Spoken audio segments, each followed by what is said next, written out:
Halo para pecinta catur Indonesia, kembali lagi Tarigan Catur Channel. Kali ini Tarigan Catur akan menampilkan partai yang berjudul Korban Dua Kuda Sekaligus. Begini, liciknya permainan Fabiano Caruana. Oke, mengenai informasi pertandingan lebih detail, mari kita simak dalam layar berikut.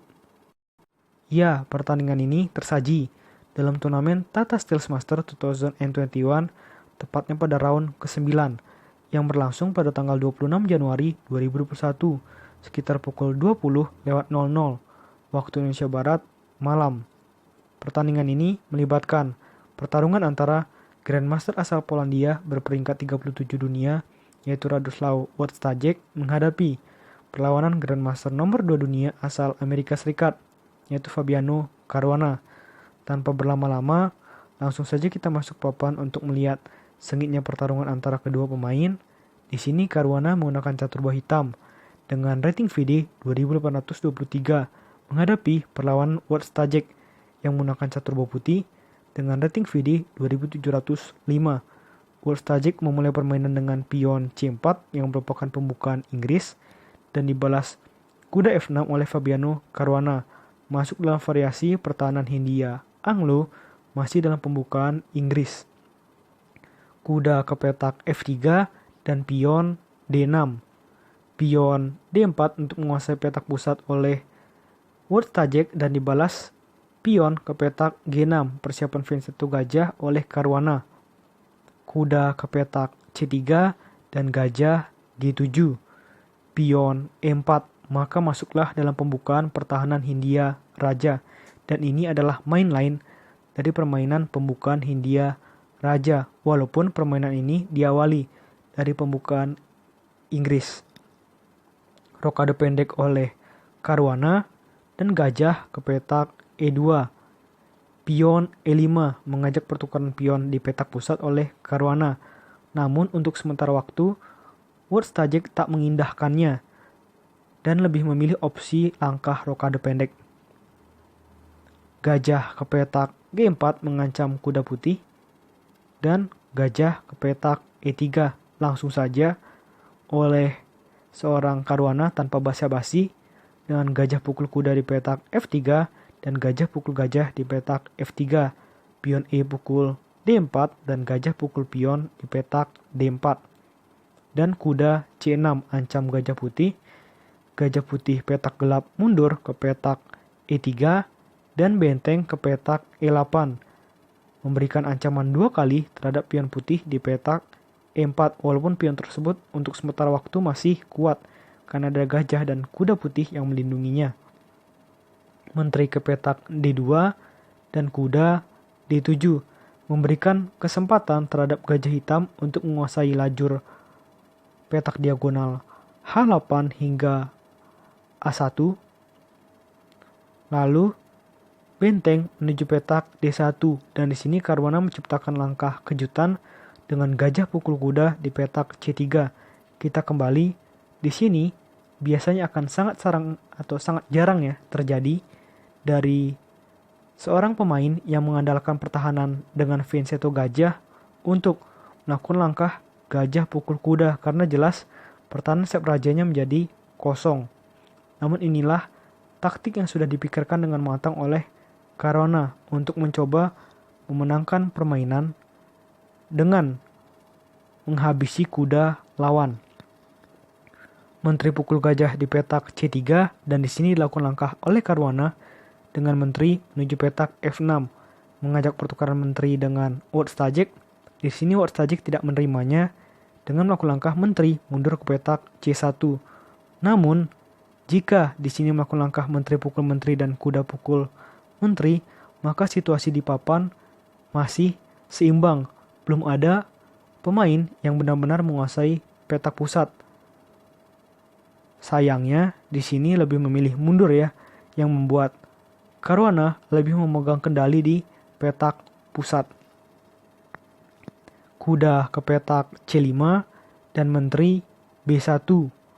Menteri E6 mengincar pion lemah putih di petak C4, namun pion putih ini dibiarkan saja ya oleh Wojtaszek dengan benteng menuju petak E1, menteri pukul pion di petak C4, dan pion B3.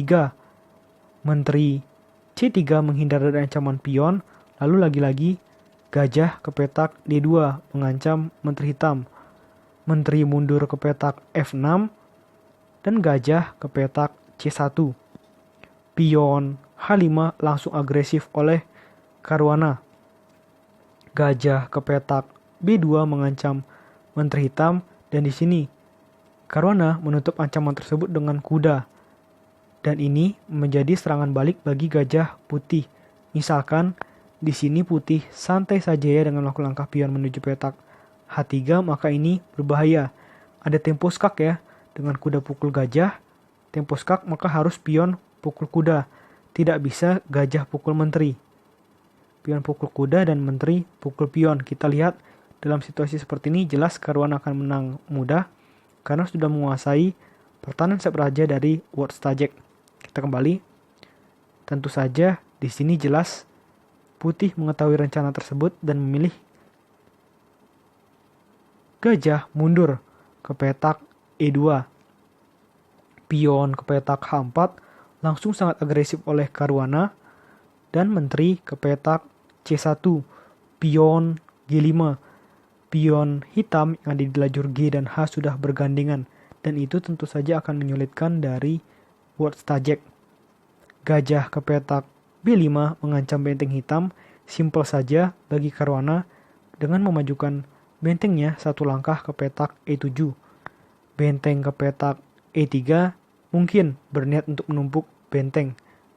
Menteri ke petak G6 mengancam pion lemah putih 2 kali oleh menteri dan kuda hitam, dan gajah mundur ke petak E2. Benteng A menuju E8 dan menteri C2. Kuda ke petak E6 dan pion F3. Kuda ke petak F4 mengancam gajah putih, dan di sini gajah putih mundur ke petak F1. Pion C6. Jadi, langkah ini dilakukan agar jika benteng hitam sewaktu-waktu pindah, pion hitam yang ada di lajur C tidak termakan oleh menteri putih. Maka pion menuju petak C6. Menteri F2 dan benteng E6. Benteng C3, pion D5 mengajak pertukaran pion di petak pusat. Pion G3. Ini adalah langkah lemah dari seorang Wartstajek. Jelas ya, ini langkah lemah karena membuka pertahanan sep rajanya menjadi lebih terbuka dan sangat berbahaya dan sangat rawan untuk dicecar habis-habisan oleh Caruana. Dan ini adalah yang ditunggu-tunggu oleh Caruana. Langsung saja pion pukul pion di petak G3 dan ada tempo ancam menteri, dan pion pukul pion. Disinilah langkah pertama dari Caruana mengorbankan kudanya. Kuda hitam ini sama sekali tidak dipindahkan, walaupun masih ada banyak tempat untuk berpindah ya, salah satunya ke petak H5. Di sini lebih memilih melakukan langkah pion pukul pion di petak E4.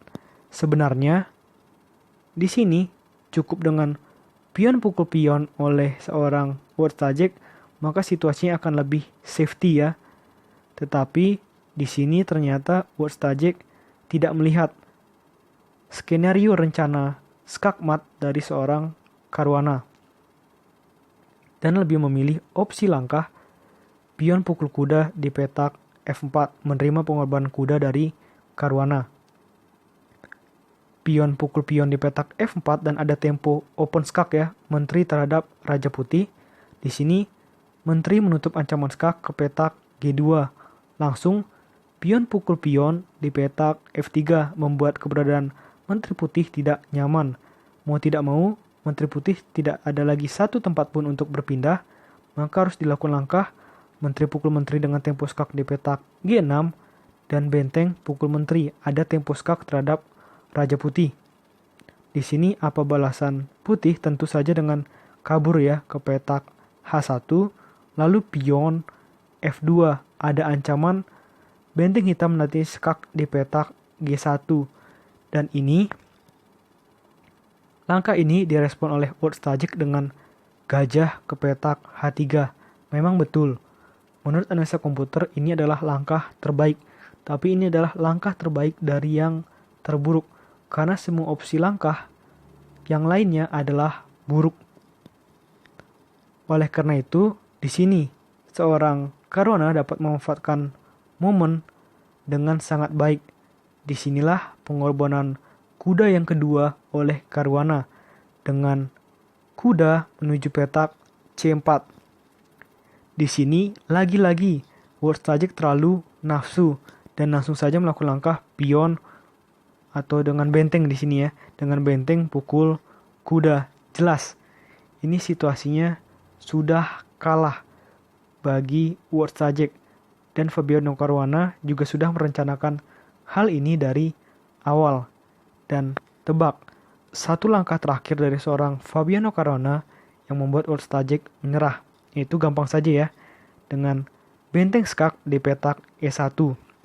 Dan tepat di posisi seperti ini, Warsajic memutuskan untuk menyerah